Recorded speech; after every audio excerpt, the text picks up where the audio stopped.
नमस्कार.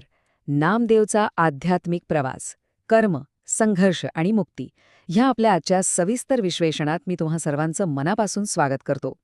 आता बऱ्याचदा आपल्या आयुष्यात असा एक टप्पा येतो जेव्हा सगळं काही आपल्या विरोधात जाते असं आपल्याला वाटू लागतं, होय ना? आपण विचार करतो की मी तो कोणाचं काही वाईट केलं नाही, मग माझ्याच वाट्याला हे एवढं दुःख का? आज आपण नेमक्या ह्याच प्रश्नाचं उत्तर शोधणार आहोत. आज आपण एका अशा साध्या शेतकऱ्याची कथा किंवा खरं तर एका सत्य घटनेचा आढावा घेणार आहोत, ज्याचं आयुष्य एकाएकी पत्त्यांच्या बंगल्यासारखं कोसळतं. पण इथूनच सुरू होतो त्याचा एक असा अफाट आध्यात्मिक प्रवास, जो त्याला केवळ भौतिक समृद्धीच नाही तर खऱ्या अर्थाने आंतरिक मुक्ती मिळवून देतो. हा प्रवास फक्त एका नामदेव नावाच्या व्यक्तीचा नाहीये, तर कुठेतरी तो आपल्या सर्वांच्या मानवी स्वभावाचा, आपल्या कर्माचा आणि एका अढळ श्रद्धेचा एक अत्यंत रंजक अभ्यास आहे. तर चला या विश्लेषणाला सुरुवात करूया आणि समजून घेऊया की अगदी तळाला गेलेला माणूस पुन्हा कसा उभा राहतो. बघा, हे जे शब्द आहेत ना, तुझ्या घरावरची ती वाईट शक्ती आणि ते आजारपण मी आजच या भंडाऱ्यात जाळून भस्म करणार आहे. पण त्यासाठी तुला ही कर्माची शुद्धी करणारी गाथा ऐकावी लागेल.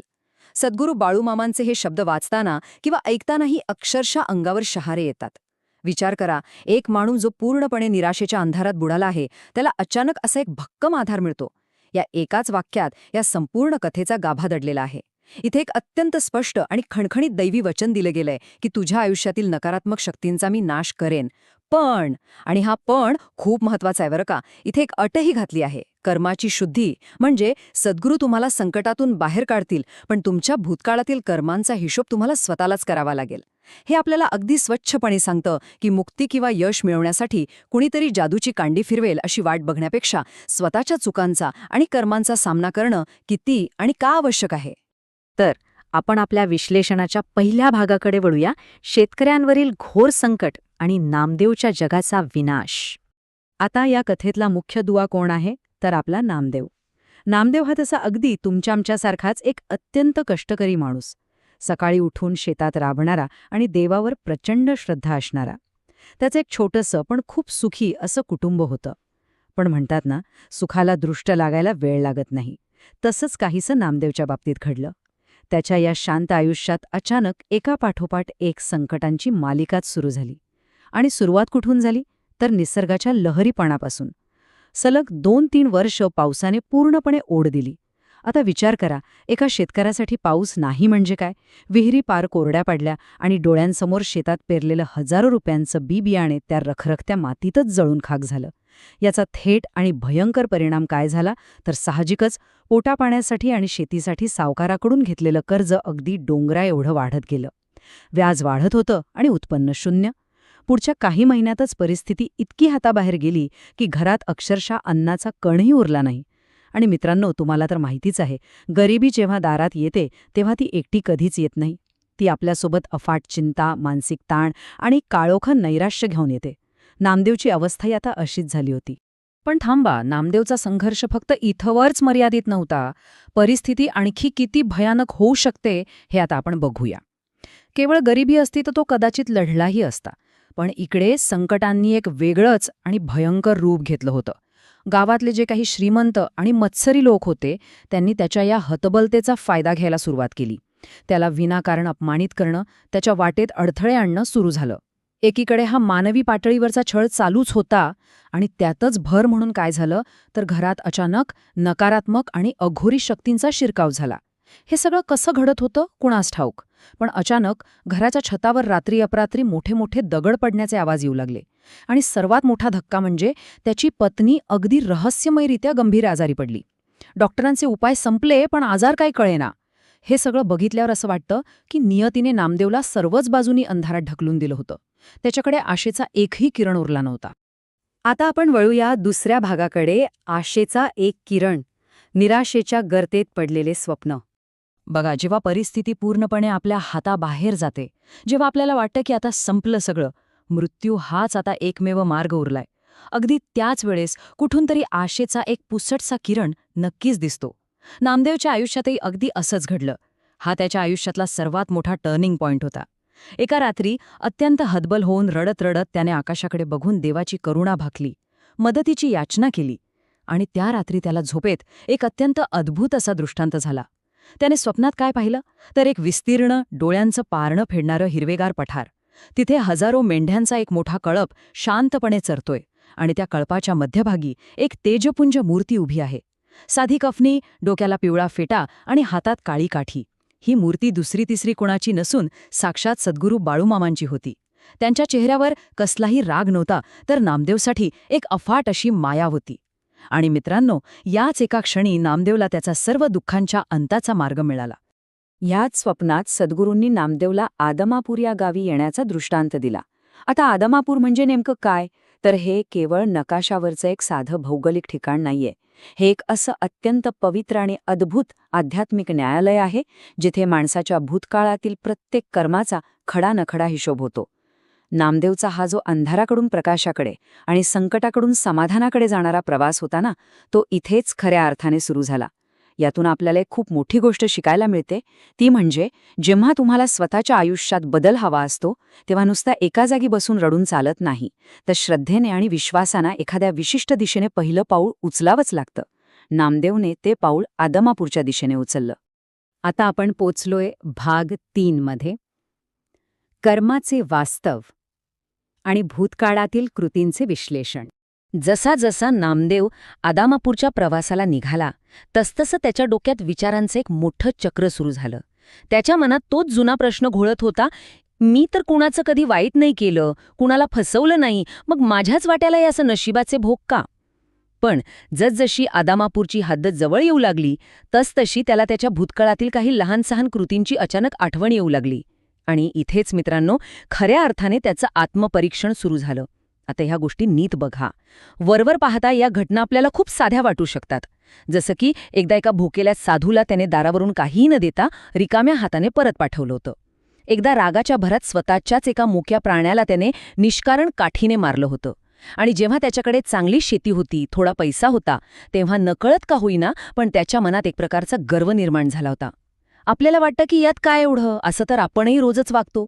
पण नाही, ह्याच छोट्या छोट्या नकारात्मक कृती साठत गेल्या आणि त्यांनी त्याच्या आयुष्यात एक प्रचंड मोठं कर्माचं ओझं निर्माण केलं होतं. आपण सगळेच जण बऱ्याचदा एका खूप मोठ्या गैरसमजात असतो. आपला असा समज असतो की कर्म किंवा पाप म्हणजे फक्त चोरी करणं, खून करणं किंवा कुणाला तरी खूप मोठा धोका देणं, म्हणजे मोठे आणि जाणीवपूर्वक केलेले गुन्हे. पण या विश्लेषणातून समोर येणारं वास्तव काहीतरी वेगळंच आहे.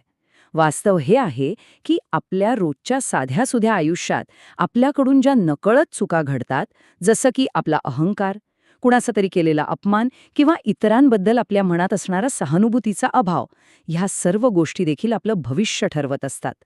हे सगळं आपल्याला अतिशय उत्तम प्रकारे स्पष्ट करतं की निसर्गाचा हा जो कर्माचा हिशोब आहे ना, तो अतिशय सूक्ष्म पातळीवर चालतो.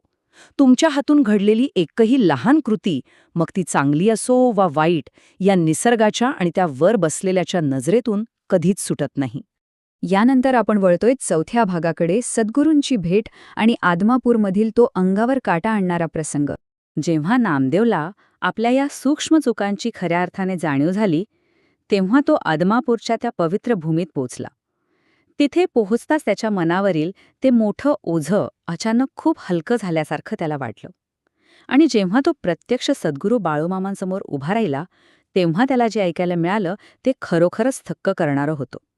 मामा त्याला म्हणाले, ही गरिबी म्हणजे तुझ्या कर्माचा मळ होता, जो आता धुतला गेलाय. आता या वाक्याचा जरा सखोल विचार करूया. आपण सहसा संकटांकडे किंवा गरिबीकडे कशी बघतो? एक शिक्षा म्हणून, बरोबर, देवाने मला शिक्षा दिली असं आपण म्हणतो. पण येथे बाळूमामांचा दृष्टिकोन पूर्णपणे वेगळा आणि डोळे उघडणारा आहे. त्यांच्या मते संकट आणि गरिबी ही आपल्याला मारण्यासाठी किंवा संपवण्यासाठी येत नाहीत, तर ती आपल्या आत साचलेला तो अहंकाराचा, त्या गर्वाचा मळ धुवून काढण्यासाठी येतात. जसं एखादं मळलेलं कापड स्वच्छ करण्यासाठी त्याला आपटावं लागतं, रगडावं लागतं, तशीच ही मानवी मनाची आणि कर्माची शुद्धीकरणाची प्रक्रिया आहे. एकदा का हा विचार आपण समजून घेतला ना, तर खरं सांगतो, आपल्या सगळ्यांचाच आयुष्याकडे आणि संकटांकडे बघण्याचा दृष्टिकोनच पूर्णपणे बदलून जाईल. ह्या संवादानंतर बाळूमामांनी नामदेवला प्रसाद म्हणून भंडारा दिला. आता जे लोक या परंपरेशी जोडलेले आहेत, त्यांना भंडारा म्हणजे काय ते नक्कीच माहीत असेल. पण हा भंडारा म्हणजे फक्त एक साधा पिवळा रंग किंवा नुसती हळद नाहीये बरं का, तर ते एक अभेद्य असं आध्यात्मिक कवच आहे. ज्या अदृश्य आणि वाईट शक्तींनी नामदेवच्या घराला, त्याच्या कुटुंबाला विळखा घातला होता, त्या नकारात्मक शक्तींना मुळासकट नष्ट करण्याचं एक अमोघ अस्त्र म्हणजे हा भंडारा. हे भंडारा लावणं म्हणजे फक्त एक कृती नसून ते खूप मोठं प्रतीक आहे आपल्या अढळ विश्वासाचं, दैवी संरक्षणाचं आणि सर्वात महत्त्वाचं म्हणजे आपल्या स्वतःच्या अंतःकरणाच्या शुद्धीचं. पुढे जाऊया भाग 5 कडे, क्षमेची ताकद आणि मनातील शत्रूचा पराभव. बघा, आदमापूरमध्ये नामदेवची आध्यात्मिक शुद्धी तर झाली, त्याला भंडाऱ्याचं कवचही मिळालं, पण त्याचा प्रवास इथेच संपत नाही. आता त्याला त्याच्या आयुष्यातला सर्वात कठीण आणि सर्वात महत्त्वाचा धडा शिकायचा होता, आणि तो धडा होता क्षमा करण्याचा. जोपर्यंत तुम्ही तुमच्या मनातील रागाच्या जागी प्रेमाची आणि क्षमेची स्थापना करत नाही, तोपर्यंत कुठलाही आध्यात्मिक प्रवास पूर्ण होऊच शकत नाही. आता इथे 2 गोष्टींची तुलना करून बघा. एका बाजूला गावातले ते अज्ञान आणि तीव्र मत्सराने भरलेले शत्रू होते, ज्यांनी नामदेव जेव्हा संकटात होता तेव्हा त्याला अक्षरशः उद्ध्वस्त करण्याचा, त्याला पायदळी तुडवण्याचा प्रयत्न केला. आणि दुसऱ्या बाजूला आता हा नामदेव होता, ज्याचा आत्मा आता पूर्णपणे शुद्ध झाला होता. त्याने काय ठरवलं? त्याने त्या रागाचा, त्या सुडाच्या भावनेचा कायमचा त्याग करून त्या सगळ्यांना माफ करण्याचा एक अत्यंत धाडसी निर्णय घेतला. मित्रांनो, जेव्हा आपण आपल्या स्वतःच्या आतल्या रागाचा नाश करतो ना, तेव्हा हे बाहेरचं जग कसं आपोआप बदलू लागतं, हे आता तुम्हाला पुढच्या काही क्षणात समजेल. झालं असं की जेव्हा नामदेव आदमापूरहून परत आपल्या गावात आला, तेव्हा गावातल्या मंदिरात त्याची अचानक त्या जुन्या शत्रूंशी गाठ पडली. आता त्या शत्रूंना वाटलं की नामदेव नक्कीच आपल्यावर चिडेल, राग काढेल किंवा काहीतरी भांडण होईल. पण तसं काहीच घडलं नाही. नामदेव अत्यंत शांत होता. त्याने त्यांच्यावर जराही राग न काढता त्यांच्याशी अतिशय शांततेने आणि प्रेमाने संवाद साधला. त्याच्या चेहऱ्यावर एक वेगळंच तेज होतं. आणि आश्चर्य बघा, नामदेवच्या या एका साध्या पण अनपेक्षित कृतीने त्या मत्सरी लोकांचं पार हृदय परिवर्तन होऊन गेलं. ज्या हातांनी काही महिन्यांपूर्वी त्याच्या वाटेत काटे पेरले होते, त्याला शिव्या दिल्या होत्या, तेच हात आज त्याच्यासमोर आदराने जोडले गेले. हे आपल्याला काय सिद्ध करतं? हे सिद्ध करतं की तुमचा खरा विजय हा तलवारीने किंवा शिव्या देऊन होत नाही, तर तो द्वेषावर प्रेमाने मिळवता येतो. आणि क्षमेत खरंच प्रचंड मोठी ताकद दडलेली असते. आता आपण या विश्लेषणाच्या अंतिम टप्प्याकडे आलो आहोत. भाग 6, एक समृद्ध नवी पहाट आणि आध्यात्मिक शुद्धीची फळे. या सर्व अंतर्गत आणि बाह्य संघर्षानंतर नामदेवच्या आयुष्यात खऱ्या अर्थाने एक नवी, सोनेरी पहाट उगवली. आणि हा जो बदल होता, तो खरोखरच अवाक करणारा होता, अगदी चमत्कार म्हणावा असा. तुम्ही या तक्त्यामध्ये पाहू शकता, जिथे पूर्वी भीषण दुष्काळ होता आणि पाण्याचा थेंब नव्हता, तिथे आता निसर्गाची अशी काही कृपा झाली की पाऊस कमी असूनही त्याच्या विहिरीला भरपूर पाणी उपलब्ध झालं. जे सावकाराचं डोंगरा एवढं कर्ज होतं, ज्याने त्याची झोप उडवली होती, ते कर्ज अल्पावधीतच पूर्णपणे फिटलं आणि त्याची कोठारे धान्याने ओसंडून वाहू लागली. त्या अघोरी शक्तींमुळे घरात जे आजारपण आणि भीतीचं वातावरण होतं, त्याच्या जागी आता सर्वांना उत्तम आरोग्य आणि एक प्रकारची दैवी शांतता लाभली. यातून आपल्याला एक अत्यंत स्पष्ट संदेश मिळतो की जेव्हा तुमच्या मनातील आंतरिक नकारात्मकता नष्ट होते आणि त्याला एका खऱ्या श्रद्धेची जोड मिळते, तेव्हा बाह्य परिस्थितीतही आपोआप कोणत्याही प्रयत्नांशिवाय समृद्धी येऊ लागते. आता नामदेवला पुन्हा एकदा संपत्ती मिळाली, तो पुन्हा एकदा सधन झाला. पण तो फक्त तिथेच थांबला नाही बरं का. त्याने काय केलं तर आपल्या उत्पन्नाचा एक मोठा भाग गरिबांसाठी, अनाथ आणि गरजू लोकांसाठी खर्च करण्यास सुरुवात केली. त्याने स्वतःचं घर इतरांसाठी एक आधार बनवलं. कारण त्याला आता एक गोष्ट पक्की समजली होती की माणूस कितीही श्रीमंत झाला, त्याच्याकडे कितीही पैसा आला, तरी जर त्याचं मन समाधानी नसेल तर त्या कागदी पैशाचा काहीही एक उपयोग नसतो. खरी संपत्ती केवळ त्या बँक बॅलन्समध्ये किंवा तिजोरीत नाहीये, तर ती इतरांना मदत करण्याच्या भावनेत आणि रात्री शांत झोप लागण्यासारख्या मनाच्या शांतीमध्ये दडलेली आहे. आणि मित्रांनो, हाच या संपूर्ण आध्यात्मिक प्रवासाचा, या संपूर्ण कथेचा सर्वोच्च बिंदू आहे. तर मंडळी, या सविस्तर विश्लेषणाच्या शेवटी आता एक अत्यंत महत्त्वाचा आणि थेट तुमच्या माझ्या आयुष्याशी जोडलेला प्रश्न इथं उपस्थित राहतो. नामदेवच्या या अफाट कथेनं आपल्याला आज हे शिकवलं की आपल्या आयुष्यात येणारी संकटं ही आपल्याला संपवण्यासाठी किंवा आपल्याला त्रास देण्यासाठी अजिबात येत नाहीत, तर ती आपल्यात लपलेला अहंकार, आपला तो खोटा गर्व नष्ट करून आपल्याला एका नव्या वास्तवाची जाणीव करून देण्यासाठी येतात. मग आता विचार करा, जेव्हा आपण आपल्या स्वतःच्या आतील क्रोध, द्वेष आणि अहंकार या खऱ्या शत्रूंना हरवतो, तेव्हा हे आपल्या आजूबाजूचं बाहेरचं जग कसं आणि किती सुंदररित्या बदलू शकतं, या एका प्रश्नावर नक्की सखोल विचार करा. आणि याच विचार करायला लावणाऱ्या प्रश्नासोबतच आपण आजचं हे विश्लेषण इथेच थांबूया.